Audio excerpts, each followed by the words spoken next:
rated M for mature. Across the sovereignty, from the ashes of New York to the loneliest, most barren corner of Damnation, nothing remains. Nothing. I'm Jacob Minkoff, lead game designer at Blue Omega Entertainment, and I'm going to tell you a little bit about the unique way we designed the levels for Damnation.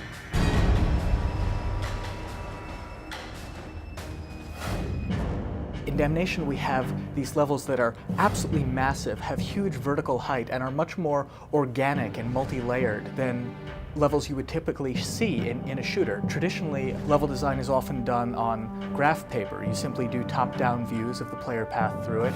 But in Damnation, we couldn't really do that because the overall feeling of being a huge, realistic space was so important to us that we actually started out with the concept art. When we started the development of Damnation, we didn't realize just how much verticality was going to be needed. In the example of our first design for Boomtown, it was a very small area. We thought that, 6 stories would be huge.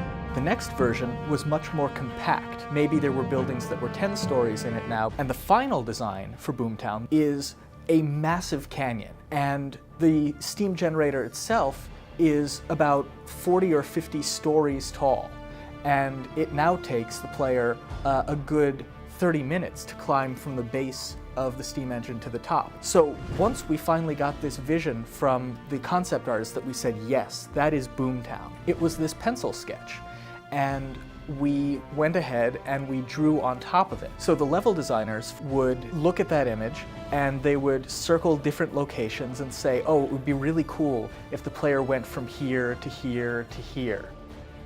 In the case of the mines in Boomtown, the mines were designed as this huge cavern with a spire going up the center of it, and all sorts of different buildings built into the cavern walls along the side of the mines. The level designers went ahead and drew paths on top of it, and they said, okay, well, there are all these cool elements in this image. Let's look at that and say, it would be really cool if the player had to climb into this building and had to get onto the rooftop. It would be really interesting if they had to cross over this canyon a few different times, and we'd put the gameplay into the image. I think that we really succeeded in our goal of bringing these epic artistic visuals to a much more mainstream shooter.